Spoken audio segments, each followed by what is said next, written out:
Assalamualaikum warahmatullahi ta'ala wabarakatuh. Alhamdulillahirrabbilalamin. Wassalatu wassalamu ala Sayyidina Muhammad wa ala alihi wa sahbihi ajma'in. Amma ba'd. Okey. Syukur kepada Allah SWT kerana dengan limpah kurnianya dan iradat serta kudratnya kita dapat bersama-sama di dalam majlis ta'lim bersama Syekh Abdullah Muhammad Amir. InsyaAllah pada hari ini kita akan membincangkan berkenaan dengan hadis 40, hadis Arba'in Imam An-Nawawi yang akan disambung pada tajuk An-Niyah. Betul ke Syekh? Ya, pertama. InsyaAllah boleh mulakan. Baik. Bismillahirrahmanirrahim. Alhamdulillahirabbil alamin wassalatu wassalamu ala asyrafil anbiya wal mursalin wa ala alihi wa sahbihi ajma'in wa ba'd. Rabbi shrah li sadri wa yassir li amri wahlul 'uqdatam min lisani yafqahu qawli. Rabbana zidna ilma warzuqna fahma.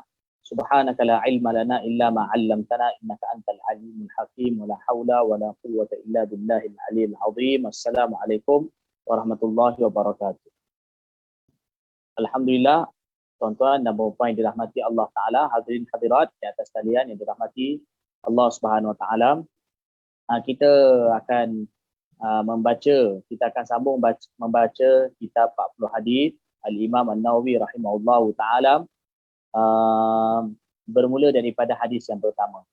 Baik, tanpa kita melengahkan masa, kita sambung bacaan kitab ini. Wa bi sanadil muttasil minna ila al-muallifi al-Imam An-Nawawi ila al-muallifi al-Imam An-Nawawi rahimahullahu ta'ala ila an qala rahimahullah an amiril mu'minina Abi Hafsin Umar bin Al-Khattab radhiyallahu anhu qala sami'tu Rasulullah sallallahu alaihi wasallam yaqul innamal a'malu binniyat wa innama likulli imri'in ma nawa. Faman kanat hijratuhu ila Allah wa rasulih fa hijratuhu ila Allah wa rasulih.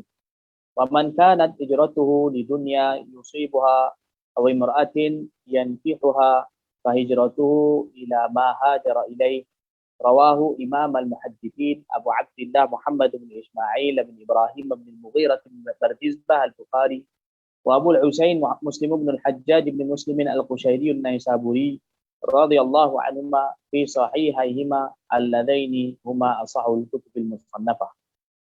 Daripada Sayyidina Amirul Mukminin Abu Hafs Umar bin Al-Khattab radhiyallahu anhu, beliau berkata, aku telah mendengar Rasulullah sallallahu alaihi wasallam bersabda, sesungguhnya amalan-amalan iaitu syariat atau agama, amalan-amalan syariat atau amalan dalam agama itu hanyalah dikira atau diterima dengan berasaskan niat. Dan sesungguhnya bagi setiap individu itu hanyalah apa yang telah dia niatkan. Sesungguhnya bagi setiap individu itu hanyalah apa yang telah dia niatkan. Barang siapa berhijrah kepada Allah Ta'ala dan Rasulnya, maka hijrahnya itu adalah kepada Allah dan Rasulnya, iaitu diterima olehnya. Diterima hijrah oleh Allah Ta'ala.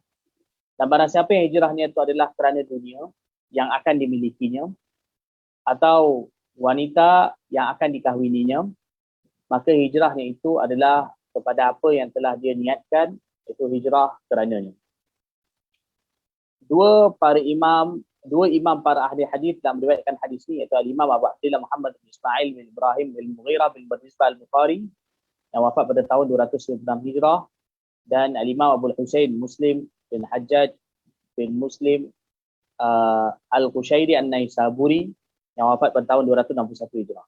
Semoga Allah meridai mereka berdua. Mereka berdua telah meriwayatkan hadis ini dalam kedua-dua kitab sahih mereka, yang merupakan kitab yang paling sahih pernah dikarang oleh para ulama Islam. Baik, tuan-tuan dan puan-puan yang dirahmati Allah Subhanahu Wa Taala, hadis ini diriwayatkan oleh Sayyidina Umar bin Khattab radhiyallahu taala anhu. Sayyidina Umar bin Khattab radhiyallahu anhu orang yang mula-mula memakai gelaran Amirul Mukminin. Gelaran Amirul Mukminin daripada kalangan para khalifah ini ialah mula-mula dipakai oleh Sayyidina Umar radhiyallahu anhu. Sayyidina Abu Bakar radhiyallahu anhu tak pakai. Lepas tu zaman Sayyidina Umar radhiyallahu anhu beliau telah digelar, dipanggil oleh orang Amirul Mukminin dan ini berterusan sampailah zaman pemerintahan Sayyidina dan zaman pemerintahan Bani Umayyah dan kemudian Bani Abbasiyah. Abu Hafs ni ialah kunyah beliau, Abu Hafs. Dan kunyah ini diberikan oleh Rasulullah sallallahu alaihi wasallam kepada beliau. Sayyidina Umar bin Khattab radhiyallahu taala anhu. Umar bin Khattab radhiyallahu anhu ni beliau daripada Bani Adi. Beliau inilah daripada Bani Adi. Umar bin Khattab bin Nufail bin Abdul Uzza bin Rabah bin Rayah bin Qurt bin Razah bin Adi. Bani Adi bin Ka'ab bin Lu'ay. Dia sampai nasab dari Nabi sallallahu alaihi wasallam Bani Adi bin Ka'ab bin Lu'ay. Nasab beliau bertemu dengan Nabi sallallahu alaihi wasallam pada Bani Ka'ab bin Lu'ay. Dalam nasab Nabi sallallahu alaihi wasallam Muhammad bin Abdullah bin Abdul Muttalib bin Hashim bin Abdul Manaf bin Qusay bin Kilab bin Murrah bin Ka'ab bin Lu'ay. Bin Murrah, Nabi daripada Bani Murrah bin Ka'ab bin Lu'ay. Dan beliau daripada Bani Adi bin Ka'ab bin Lu'ay. Dan kemudian mereka ini Quraisy kerana daripada keturunan Fihr bin Ka'ab bin Lu'ay bin Ghalib bin Fihr. Fihr ialah maksudnya antara moyang Nabi SAW dan dia adalah Quraisy. Jadi beliau ialah daripada sahabat Nabi SAW, orang Mekah juga Quraisy. Sayyidina Umar bin Khattab radhiyallahu anhu ini beliau masuk Islam tahun ke-6 kenabian. Tahun ke-6 kenabian maknanya lepas Nabi SAW menjalankan dakwah selama 6 tahun. Dan selepas tu selepas Nabi SAW wafat, beliau menjadi khalifah selama 10 tahun dan kemudian beliau meninggal dunia syahid dibunuh oleh Abu Lu'lu'ah al-Majusi pada tahun 23 Hijrah selepas 10 tahun menjadi khalifah. Sayyidina Umar bin Khattab radhiyallahu anhu meriwayatkan 539 hadis daripada Rasulullah sallallahu alaihi wasallam.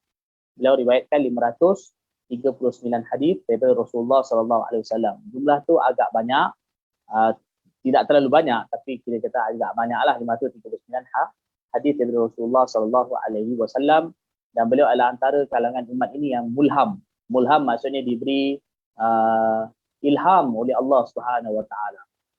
Nabi sallallahu alaihi wasallam ada beritahu bahawa dalam umatku ada orang yang dipanggil mulham. Mulham ni orang yang Allah bagi ilham. Dan salah seorang daripada dia adalah Sayyidina Umar bin Khattab radhiyallahu anhu. Imam Suyuti rahimahullahu taala dalam Tarikh al-Khulafa bagi tahu bahawa 20 ayat Quran turun kerana Sayyidina Umar radhiyallahu anhu.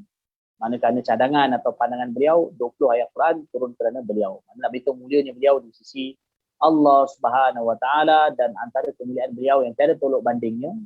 Selepas kewafatan Rasulullah sallallahu alaihi wasallam, selepas beliau meninggal dunia, beliau dikebumikan, jasadnya disemadikan di samping Rasulullah sallallahu alaihi wasallam selain daripada Sayyidina Abu Bakar bin Khattab radhiyallahu anhu, Sayyidina Abu Bakar bin Abi Quhafah radhiyallahu taala anhu. Okay, baik. Hadis ni beliau riwayatkan. Oleh kerana kita nak ringkaskan masa, saya pun tidak nak berbicara berkenaan dengan sanad hadis. Tapi dalam hadis ni beliau berkata bahawa aku telah mendengar Rasulullah sallallahu alaihi wasallam bersabda, sesungguhnya amalan-amalan iaitu syariat agama ataupun amalan dalam agama lah. Amalan dalam agama itu hanyalah berasaskan berniat. Kalau kita tengok innamal a'malu binniyat. Hanya sebenarnya amalan-amalan agama itu bin niat, digunakan silah ba. Hanya sebenarnya amalan agama bin niat makna mengikut kepada niat. Amalan agama itu berasaskan pada niat. Maksudnya apa? Amalan agama akan jadi makbul kalau dengan adanya niat. Jadi niat ialah membezakan di antara adat dan juga ibadat. Satu orang yang bila melakukan satu perbuatan, kalau dia berniat, maka itu akan bezakan adakah amalannya itu, perbuatannya itu dikira sebagai adat atau ibadat. Sebagai contohnya satu orang mandi setiap hari orang buat. Satu orang mandi, contohnya hari ni hari Jumaat dia mandi. Kalau dia mandi nak pergi sembahyang Jumaat tapi tak niat apa-apa, jadi mandi kosong. Tapi kalau dia niatkan mandi Jumaat, maka nak pergi solat Jumaat lah, mandi untuk nak pergi solat Jumaat, maka mandi itu dikira dapat pahala dan dikira sebagai ibadah. Jadi amalan dalam agama untuk menjadikannya sah, maksudnya amalan di sini amalan dalam agama. Amalan yang dalam agama yang ditentukan sebagai amalan agama untuk menjadikannya sah, maka bergantung kepada niat. Dan kemudian kita tengok Nabi SAW susuli dengan satu, Nabi berkata innamal a'malu binniyat. Itu pertama. Kemudian wa innama likulli imri'in ma nawa. Dan hanya setiap orang itu akan dapat likulli imri'in lam lil istihqaq. Lam tu lil istihqaq, maksudnya dapat. Hanya likulli imri'in, berhak bagi setiap orang itu. Maksudnya setiap orang itu akan dapat ma nawa, apa yang dia niatkan. Ini ialah berkenaan dengan thawab, pahala. Berkenaan dengan thawab.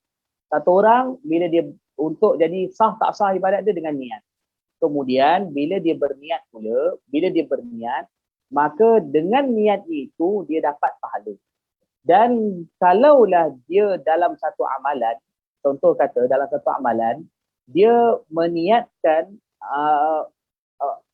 niat lain yang baik, maka sebanyak mana niat yang baik yang dia lakukan itu, maka dia akan dapat pahala. Kerana itu dalam amalan kebaikan, tidak semestinya hanya satu niat. Bahkan satu orang bila berniat banyak dalam satu amalan, maka dia akan dapat pahala untuk semua perkara tersebut. Okay, apa contohnya? Satu orang, sebagai contoh, dia pergi masjid. Satu orang yang pergi masjid, dia niat untuk pergi masjid, dia dapat satu pahala.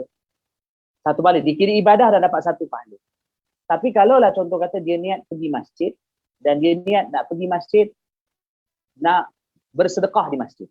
Kemudian nak duduk di majlis ilmu di masjid. Kemudian di masjid, apa lagi? Dia mungkin niat juga nak bantu orang kat masjid. Atau apa-apa niat yang lain, maka 3, 4 niat, 5 ke 6 ke niat yang baik yang dia pergi untuk dia pergi ke masjid tersebut, semuanya akan dapat pahala selain daripada niat nak pergi masjid. Jadi itu nak bagi tahu luasnya rahmat Allah Ta'ala. Luasnya rahmat Allah SWT. Contohnya kita belajar sekarang ini, saya sentuh perkara ini kerana ini penting. Sekarang contohnya kita belajar hadis Nabi SAW. Kita belajar matan arba'in. Niat kita semata-mata kerana Allah Ta'ala. Kita berniat semata-mata kerana Allah Ta'ala untuk dapatkan redha Allah. Tapi di samping itu apa niat yang kita boleh niatkan? Iaitu niat kita ialah untuk nak amalkan hadis Nabi SAW. Untuk nak dekat dengan Nabi SAW. Untuk nak sebarkan hadis Nabi, untuk nak jaga hadis Nabi dan nak ajak orang kepada beramal agama. Maka ini niat-niat yang banyak ini akan menyebabkan kita dapat pahala yang makin banyak. Dan di situ menunjukkan kepada keluasan rahmat daripada Allah Subhanahu Wa Taala. Satu perkara, ini satu selingan dipanggil istifrad, tapi ada kaitan. Satu selingan, Maulana Muhammad Ilyas rahmatullah alaih yang meninggal dunia tahun 1944, beliau merupakan pengasas jemaah tabligh. Jadi beliau ini yang telah mula-mula beliau melakukan dakwah di satu kawasan kampung di Mewat di India. Tempat tu nama dia Mewat di India. Satu kaum ni kabilah yang jahil. Jadi bila beliau mengajak mereka supaya mereka beramal dengan agama, dan kemudian beliau telah melakukan satu usaha iaitu berdakwah dengan cara furuj. Berdakwah dengan cara furuj ni maksudnya keluar jalan Allah Ta'ala. Berdakwah dengan bergerak keluar jalan Allah Ta'ala. Okey, jadi bila mereka tanya kepada Maulana, kami keluar ni, kami furuj ni, apa kami nak niatkan? Sebab orang Mewat ni orang jahil. Orang tak tahu apa-apa pasal agama. Jadi kalau kami ke furuj ni, apa kami nak niatkan? Maulana Muhammad Ilyas rahmatullah alaih dalam sejarah beliau tu disebutkan, beliau telah ajar kepada mereka 17 niat. Sampai 17 niat. Kamu khuruj ni dengan sekian niat untuk redha Allah, untuk amalkan sunnah Nabi, sebarkan sunnah Nabi, untuk tegakkan agama, untuk sampaikan agama ke seluruh dunia dan sebagainya. Beliau ajar sampai 17 niat. Dan kemudian mereka kata, Maulana, banyak ni nak kena niat. Banyak betul nak kena niat ni. Beliau kata bahawa sebanyak mana kamu niat yang baik dalam satu amalan, maka kamu akan dapat banyak lagi pahala. Maka kerana itu dapat faedah bahawa dalam niat pun ada pahala. Niat yang baik dalam melakukan satu amal. Kerana itu di antara cara untuk menhayyizil fadilah, maksudnya untuk dapatkan sebanyak mungkin fadail, hauzul fadail, ialah kita seboleh mungkin dalam beramal banyakkan niat. Tapi niat yang baiklah, niat yang baik yang dibenarkan. Dan di sini juga wa innama likulli imri'in ma nawa, ada satu isyarat yang halus, iaitu di sini juga para ulama, usul dalam ulama fiqh pula, daripada hadis inilah mereka menistimbatkan ta'yin dalam niat. Apa ta'yin dalam niat? Satu orang solat. Solat kenapa? Kena niat, contoh kata solat zuhur. Kena niat apa? Usolli. Itu kat mana sabit dia? Innamal amalu bin niat. Innamal amalu bin niat. Aku niat untuk solat. Aku solat. Itu niat. Usolli. Innamal amalu bin niat. Fardhu zuhri. Usolli fardhu zuhri. Jadi aku niat fardu zuhur. Itu dipanggil apa? Ta'yin. Ta'yin. Aku niat, aku solat fardu zuhur. Solat. Innamal amalu bin niat. Fardu zuhri, ta'yin itu ialah daripada hadis. Wa innama likulli imri'in ma nawa. Setiap orang tu dapat apa yang dia niatkan. Maksud dia apa dia? Iaitu satu orang bila dia berniat, dia juga kena ta'yinkan niatnya. Dia juga kena tentukan niatnya itu. Bila dia tentukan niat itu, maka akan menjadikan amalan itu lebih sempurna dan lebih besar ganjarannya. Okey, itu perbicaraan yang dalam fiqh, tapi saya nak sampaikan iaitu dalam hadis Rasulullah sallallahu alaihi wasallam yang begitu ringkas dan pendek, begitu banyak isyarat daripada Nabi SAW. Sebelum saya terlupa, hadis ni diriwayatkan oleh Al-Imam Al-Bukhari rahimahullah ta'ala dalam kitab beliau 7 kali. 7 kali. Kerana nak bagi tahu pentingnya hadis ni. 7 kali beliau ulang dalam kitab beliau. Imam Bukhari rahimahullah memang banyak satu hadis kerana beliau riwayatkan daripada banyak tariq, daripada banyak sanad, beberapa kali beliau ulang. Tetapi untuk tujuan yang berbeza, untuk bagi tahu faedah yang berbeza. Dan hadis ni beliau ulang 7 kali dalam kitab beliau. Okay, baik. Kemudian beliau sebutkan, Nabi SAW menyebutkan bahawa barang siapa yang hijrahnya kerana Allah dan Rasul. Maknanya barang siapa yang melakukan amalan hijrah daripada Mekah ke Madinah untuk dapatkan redha Allah dan Rasulullah SAW. Redha Rasulullah ni maksudnya hijrah kerana Allah. Untuk dapatkan redha Allah. Dan Rasulullah tu maksudnya hijrah untuk nak menyukakan Rasulullah SAW dan juga nak duduk dengan Nabi. Yalah, bila Nabi SAW suka, maka otomatik juga Allah suka. Jadi dia berhijrah kepada Allah dan Rasulnya SAW.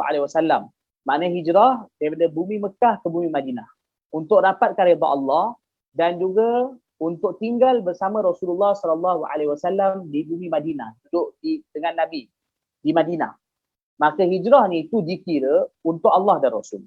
Maksudnya hijrah ni itu diterima kerana hijrah ni itu ialah untuk tujuan Allah dan Rasul. Maka hijrah ni itu diterima oleh Allah Subhanahu Wa Taala.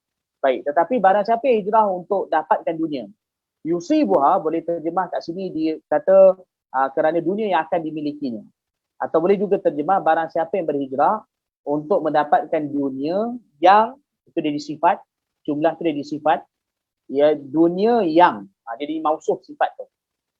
Dunia yang hendak dia dapatkan.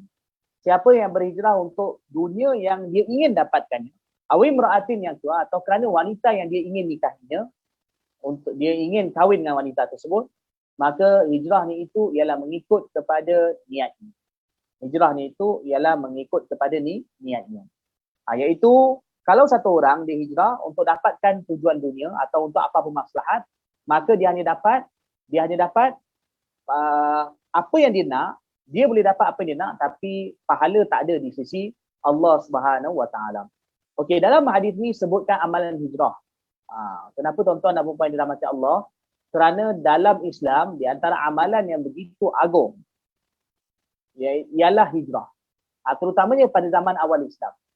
Hijrah ialah merupakan amal yang begitu agung, begitu besar dalam Islam. Berhijrah daripada bumi Mekah daripada Mekah ke Madinah, ataupun zaman Nabi SAW dulu, sahabat yang berhijrah bukan sahaja daripada Mekah ke Madinah, ada juga daripada tempat lain. Contohnya daripada Syam datang duduk, daripada kawasan yang lain, daripada Yaman, kemudian datang kepada Rasulullah SAW ke Madinah.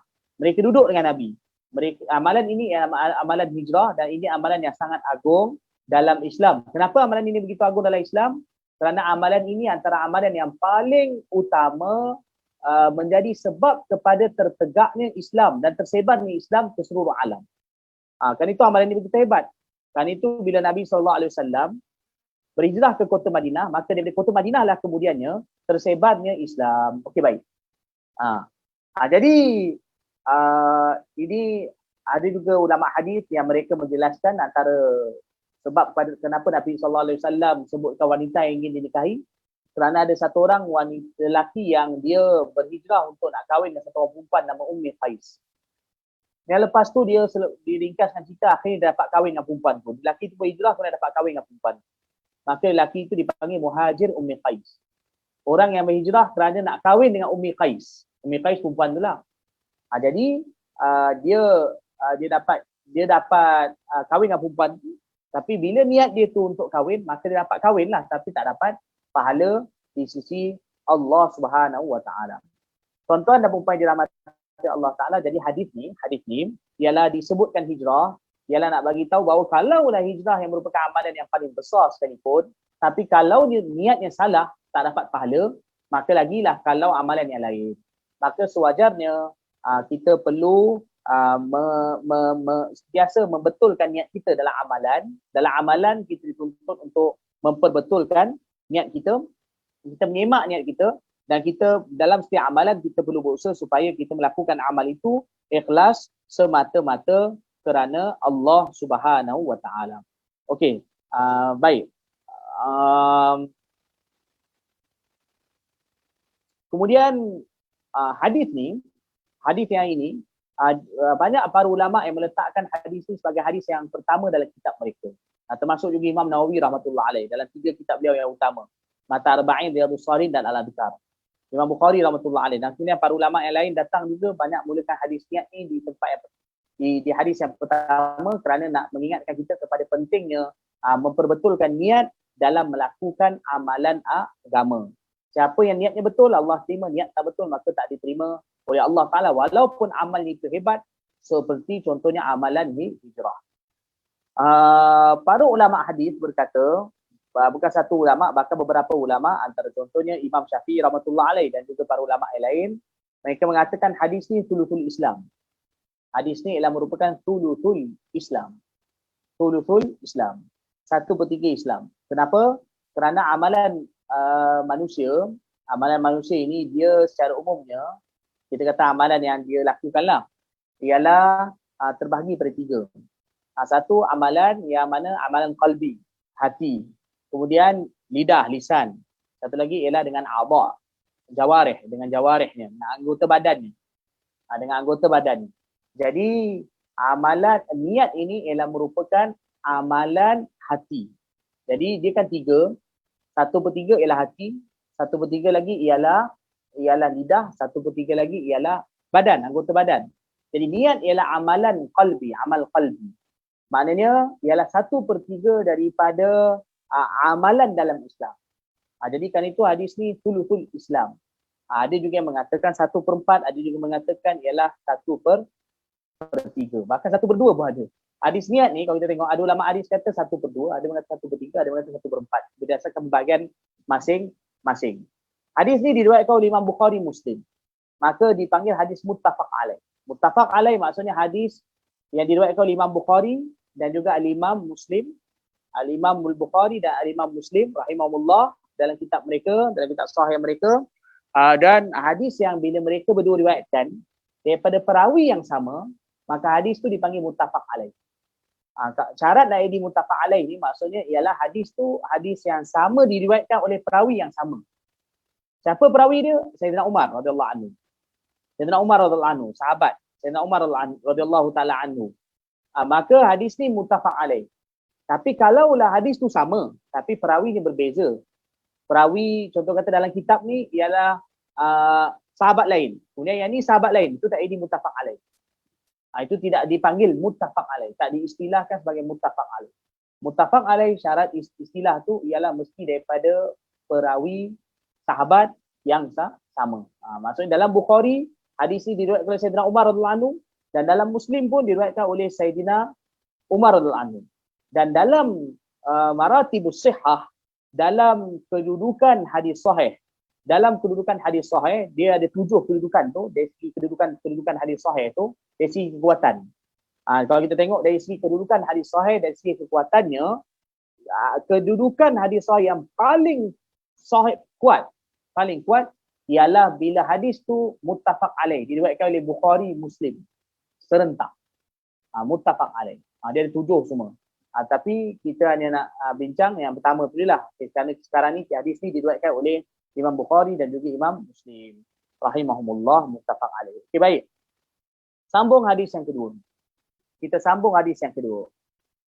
Okey, sebelum kita meneruskan hadis yang kedua ini, jadi bila kita dah baca hadis bab niat, maka kita juga perlu perbetulkan niat kita mempelajari hadis Nabi SAW.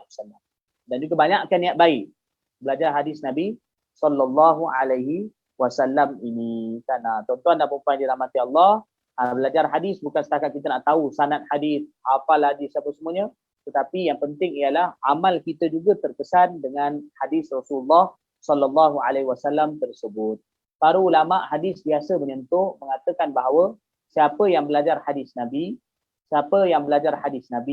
tetapi nur hadis Nabi tak masuk dalam hati dia. Nur hadis tak masuk dalam hati dia, maka sebenarnya dia tidak belajar lagi hadis Nabi SAW.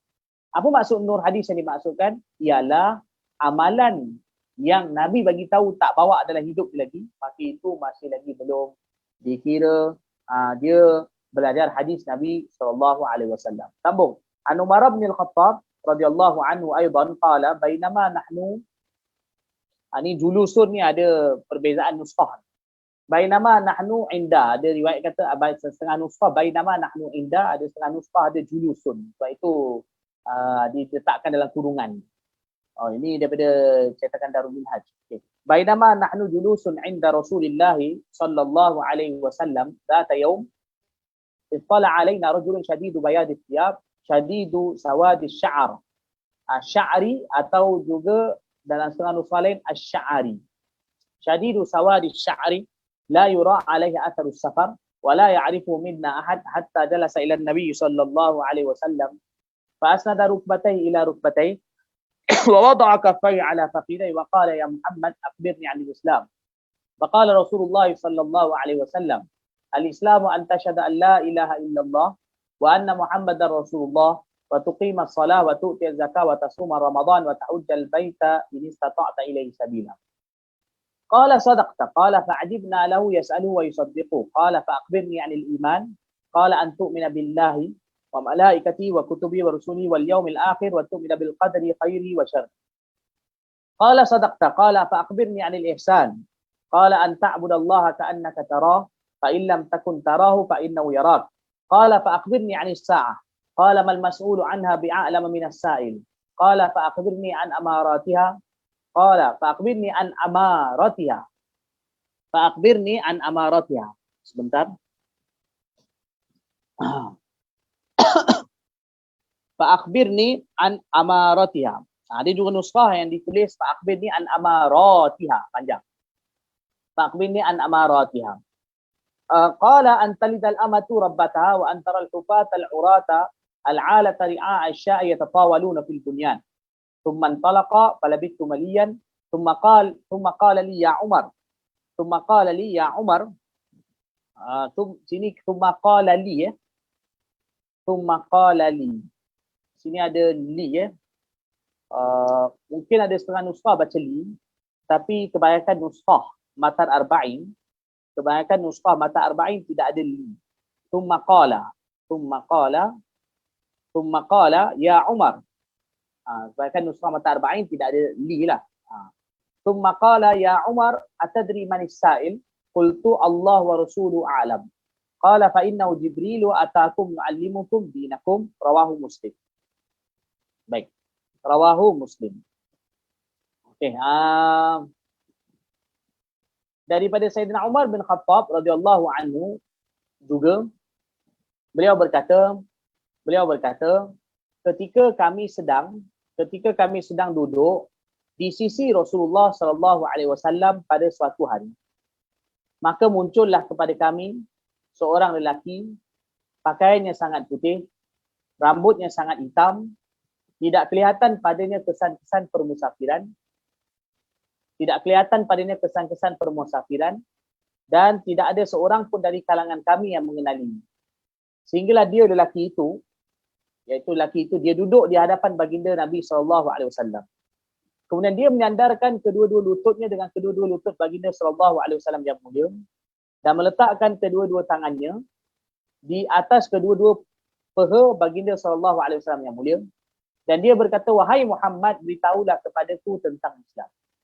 Maka Rasulullah SAW bersabda, Islam itu adalah engkau bersaksi bahawa sesungguhnya tiada Tuhan yang layak disembah melainkan Allah, dan sesungguhnya Nabi Muhammad SAW itu adalah utusan Allah, dan engkau mendirikan solat, dan engkau melaksanakan zakat, engkau menunaikan zakat. Waktu adil zakah, engkau melaksanakan zakat atau engkau menunaikan zakat.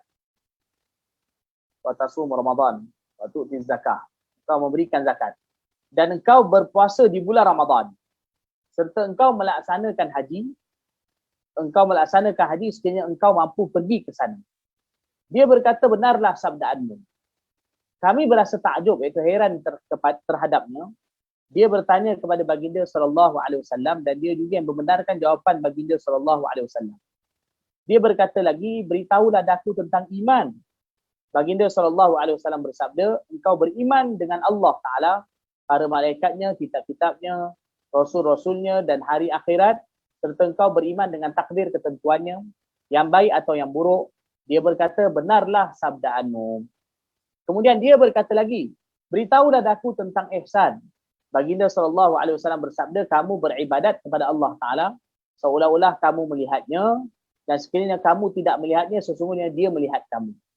Kemudian dia berkata lagi, beritahulah daku tentang hari kiamat.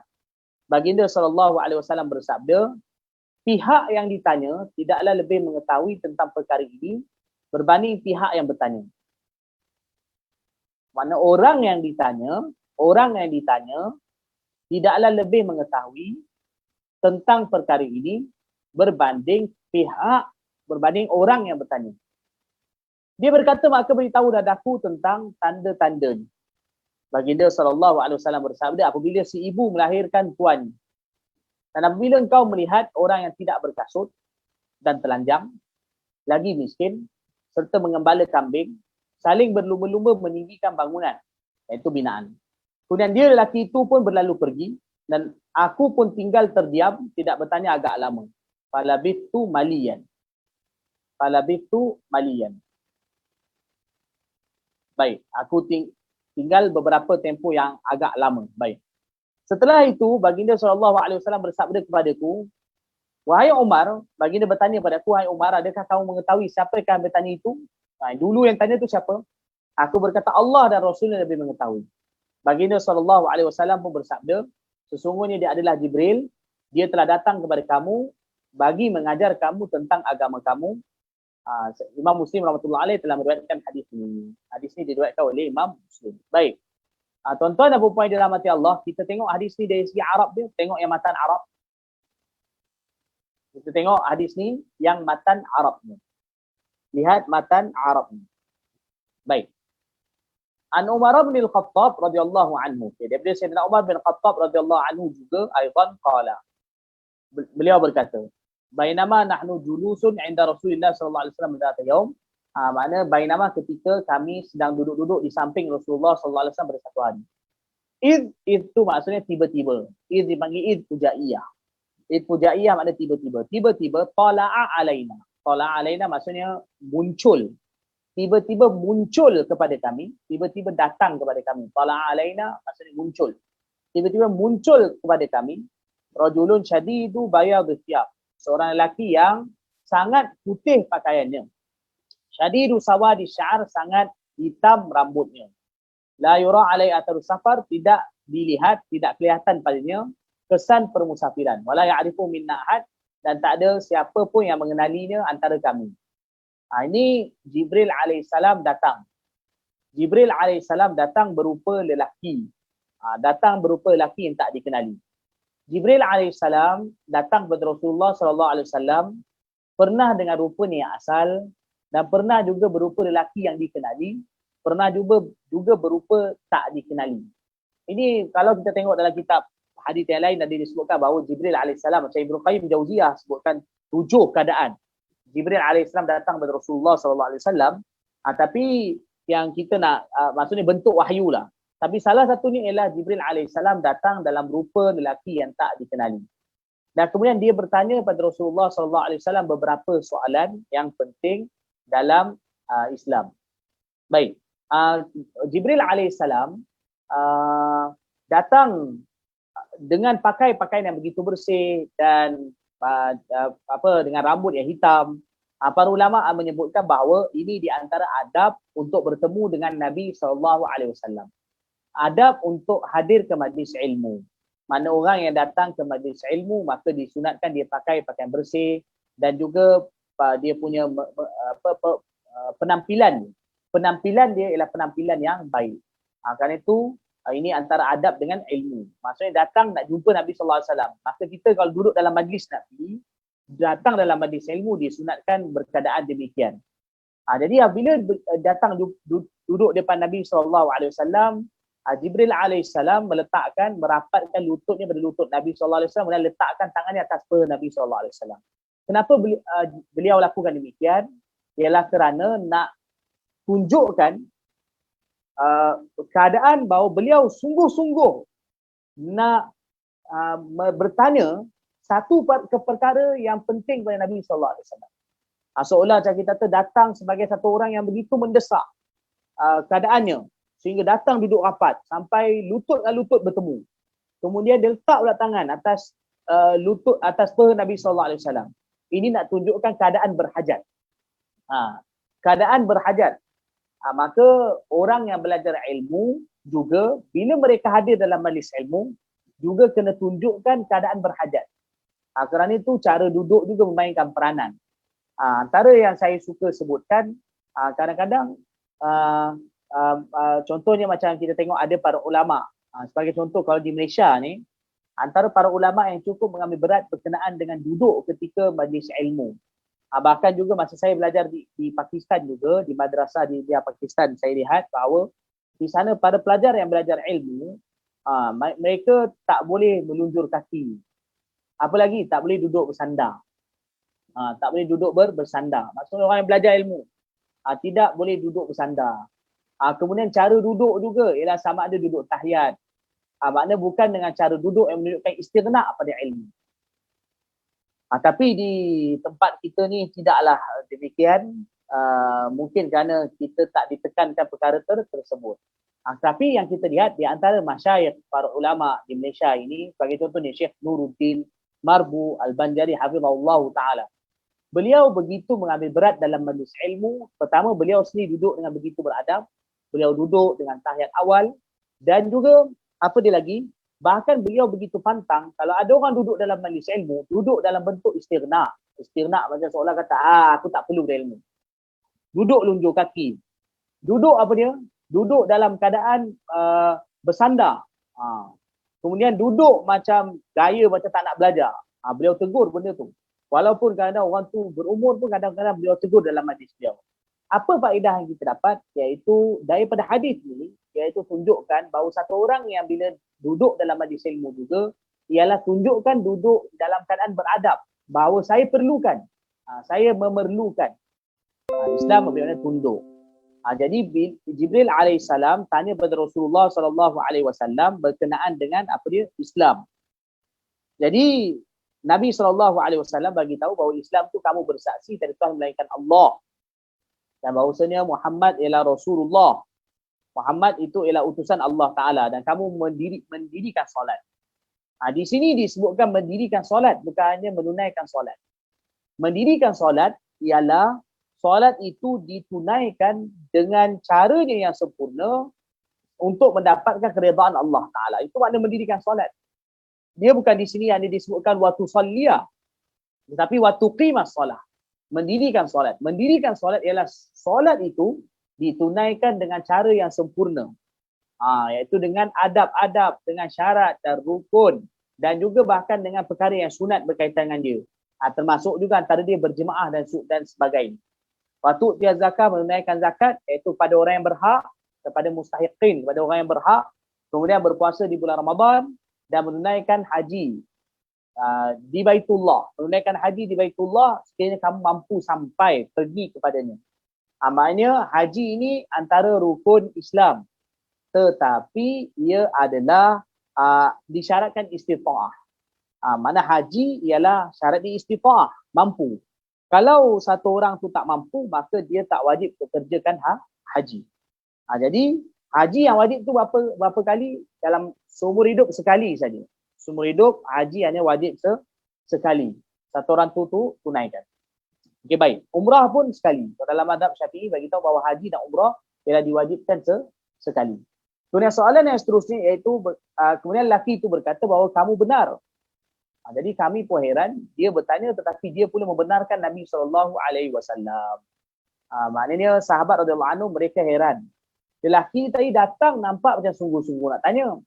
Tapi bila dia tanya, Nabi SAW jawab, kemudian dia pula kata, betul kau cakap? Seolah-olah macam dia tahu pula. Maka itu menyebabkan sahabat radhiyallahu anhu heran. Dia tanya tapi dia pula benarkan. Dia kata betul. Macam seolah dia tahu. Kemudian dia bertanya lagi, beritahu pada aku tentang iman.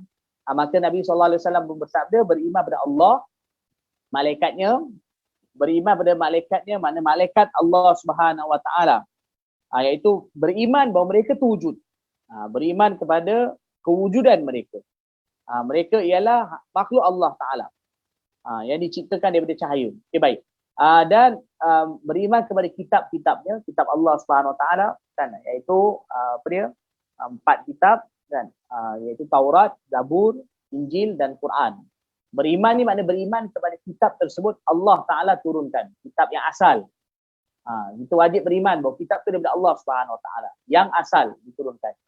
Tapi yang terus dipelihara sehingga sekarang ialah Al-Quran, dan yang terus kena amal sampai sekarang hanya Al-Quran. Tapi kitab yang lain tak boleh diamalkan dah. Tapi kita beriman bahawa kitab itu diturunkan oleh Allah Subhanahu Wa Taala. Nah, kemudian beriman kepada rasulnya, para rasul yang diutuskan oleh Allah Subhanahu Wa Taala, ada ramai. Dalam Musnad Ahmad ada disebutkan bilangan mereka 313 para rasul semuanya. Tapi yang wajib kita beriman iaitu 25 orang.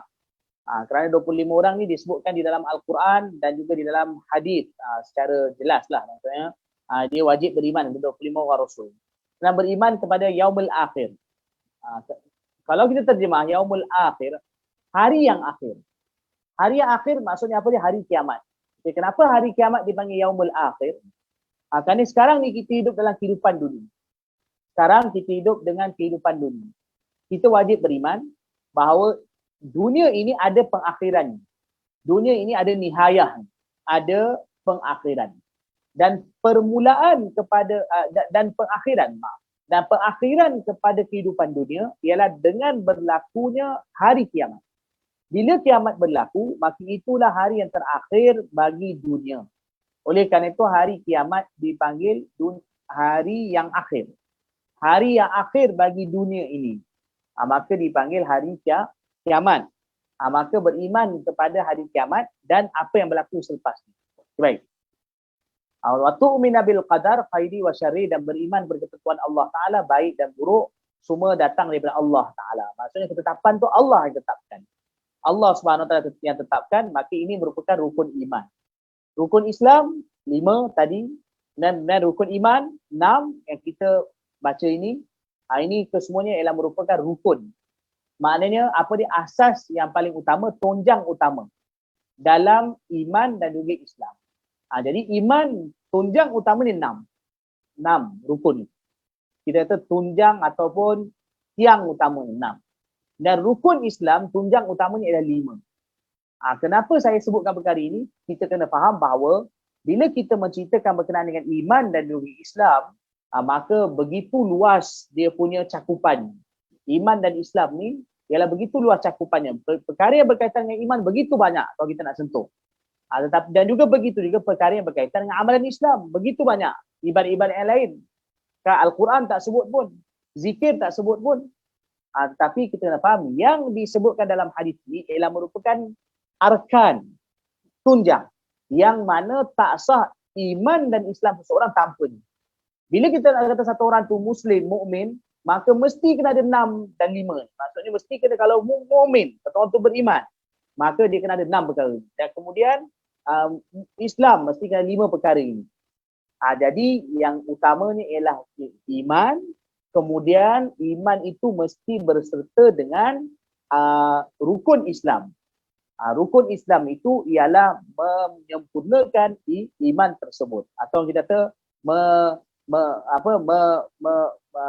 mentakmilkan, menyempurnakan Islam tersebut. Okay, baik.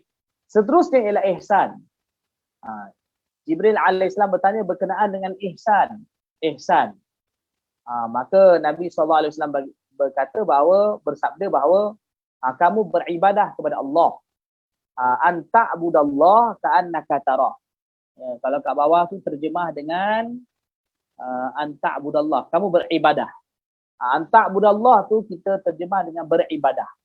Hendaklah kamu beribadah kepada Allah ka'annaka tarah, seolah-olah kau melihat dia. Fa illam takun tarahu, sekiranya engkau tidak melihatnya, maka dia melihat kau.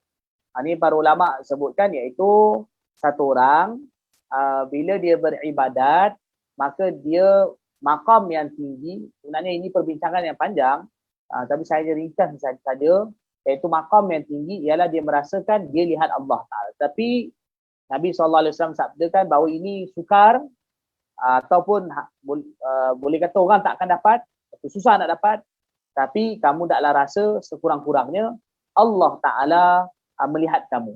Maqam ini dipanggil maqam muraqabah. Maqam muraqabah. Kalau lihat Allah, maknanya mukasyafah.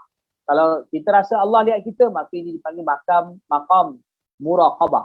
Iaitu setiap masa merasakan Allah Ta'ala lihat diri dia. Okey. Ihsan ini, di sini ditanya tentang ihsan. Apa terima ihsan? Asal ihsan maknanya memperbaikkan atau mencantikkan. Memperbaikkan, mencantikkan atau mengindahkan. Jadi tadi kita dah bicara tentang iman, Islam.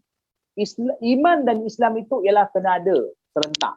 Maknanya kena saling lazim melazimi iman dan juga Islam. Kemudian iman dan Islam itu akan dihiasi, akan disempurnakan atau akan menjadi sempurna betul-betul dengan sebaiknya dengan adanya ihsan. Kerana itu ihsan itu ialah mencantikkan dan menyempurnakan iman dan juga Islam tersebut. Kenapa? Kerana bila satu orang itu dia beramal dengan adanya ihsan, dia beribadah dengan adanya ihsan, maka ibadah ni itu akan berkualiti di sisi Allah Subhanahu wa taala. Tuan-tuan dan puan dirahmati Allah Taala, maka kerana itu daripada hadis ni jugalah, daripada hadis ni juga biasa kadang bila ditanya pada para ulama, ustaz, ataupun ditanya pada mana orang alim, apa ilmu yang saya wajib belajar? Kalau ditanya pada orang, apa ilmu saya wajib belajar? Maka biasa dikatakan, kamu wajib belajar ilmu akidah, ilmu fiqh dan ilmu tasawuf. Ilmu tasawuf. Mana ilmu tu? Daripada mana ilmu tersebut?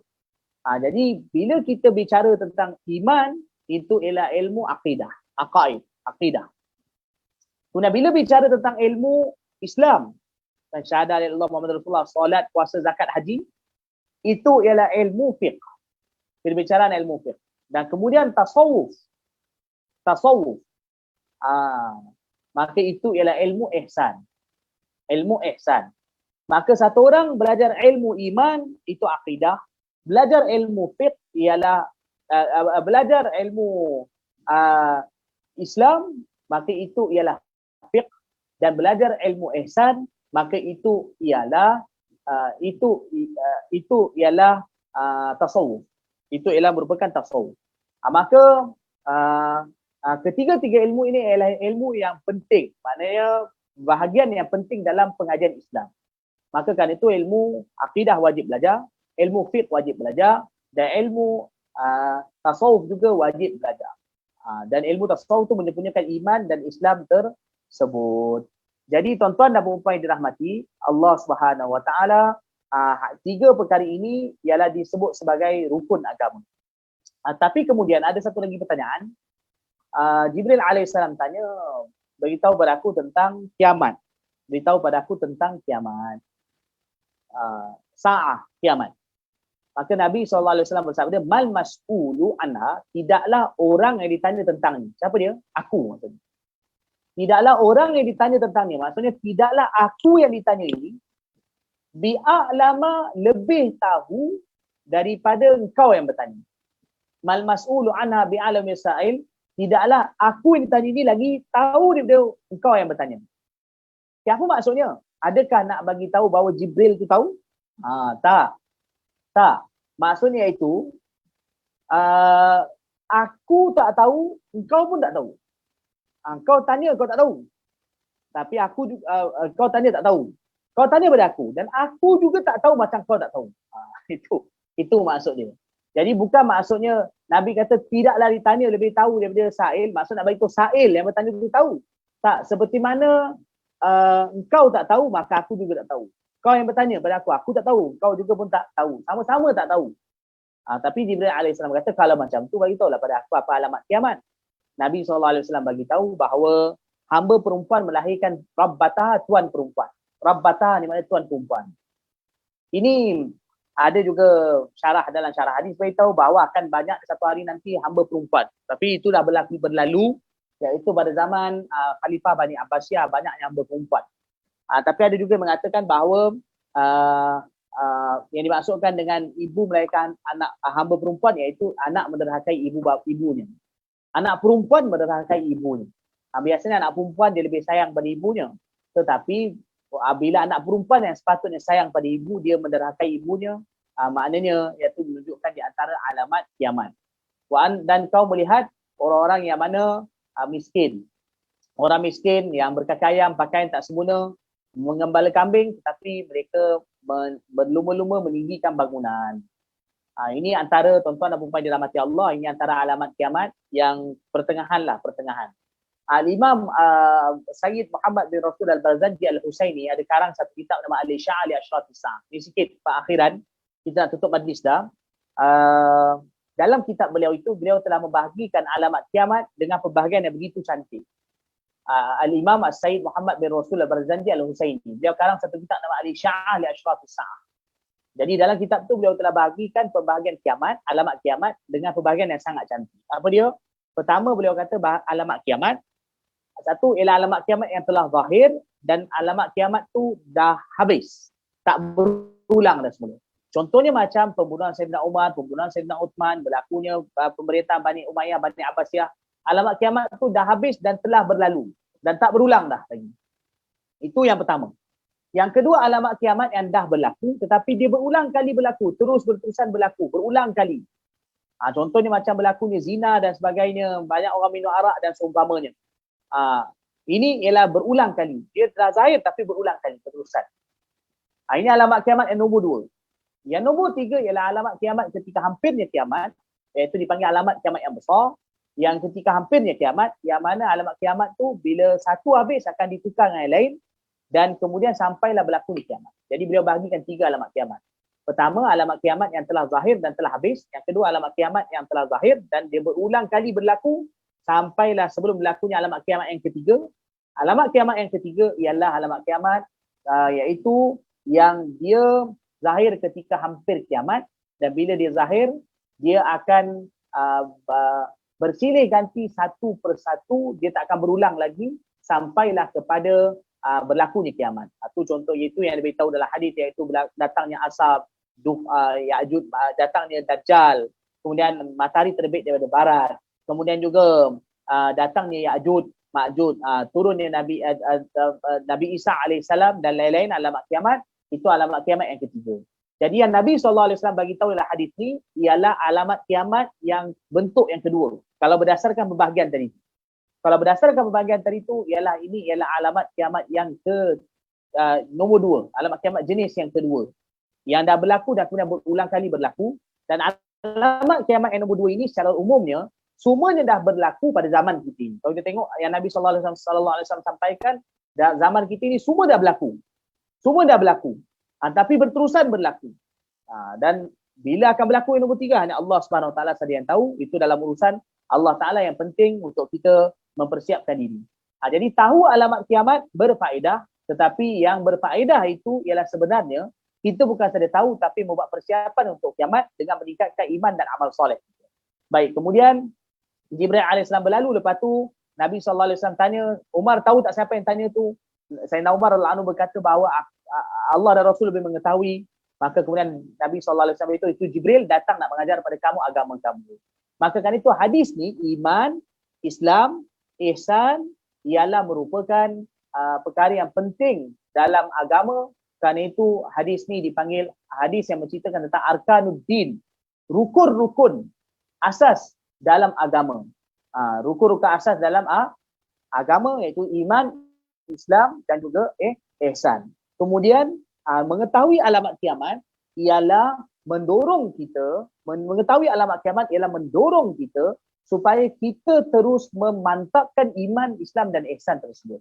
Kerana itu hadis ni iaitu disusuli dengan berkenaan dengan kiamat, kerana bila kita tahu tu kita akan takut, tambahkan lagi amalan kita untuk bertemu dengan Allah Subhanahu wa taala. Baik, wallahu alam, saya sampai itu sahaja. Saya tadi punyalah bajet ingat sampai 5 hadis, supaya 2 hadis. tak sempat. Khair, nak buat macam mana? Hadis Nabi SAW ni sebenarnya satu hadis kerana begitu banyak makna. Jadi tak apa, yang penting kita dapat faedah dan yang penting kita dapat tingkatkan amalan kita. Baik, wallahu alam, saya serahkan kepada pengurusi majlis. Wassallallahu ala sayyidina Muhammad wa ala alihi washabihi wa barakatuh. Alhamdulillah. Alhamdulillah. Terima kasih kepada Syekh untuk pencerahan yang sangat jelas. Okey, kepada sidang hadirin yang sedang menonton, bolehlah share, bolehlah kongsikan link FB kepada kawan-kawan. InsyaAllah kita akan sambung lagi pada minggu hadapan di dalam hadis yang ketiga, iaitu 5 rukun Islam. Saya rasa setakat sini saja kita akhiri majlis ta'lim pada hari ini dengan tasbih kifarah dan suratul Asr. Subhanallah bihamdihi, subhanakallahumma bihamdika, asyhadu an la ilaha illa anta, astaghfiruka wa atubu ilaik. Subhana rabbika rabbil izzati amma yasifun, wa salamun alal mursalin, walhamdulillahi rabbil alamin. Bismillahirrahmanirrahim. Wal 'asri innal insana lafi khusr illa alladziina aamanu wa 'amilus shalihat wa tawashaw bil haqqi wa tawashaw bis sabr. InsyaAllah. Terima kasih. Terima kasih Syekh.